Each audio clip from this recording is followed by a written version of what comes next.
You ask Tiger to solve. This deals with linear equations with one unknown. The final result is x equals 3. Let's solve it step by step. Group all constants on the right side of the equation. Add 18 to both sides. Simplify the arithmetic.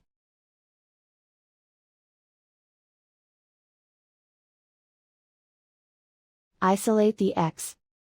Multiply both sides by inverse fraction 3/1.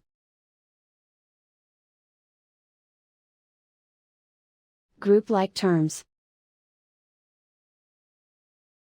Multiply the coefficients.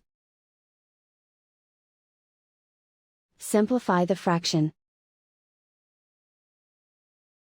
Simplify the arithmetic.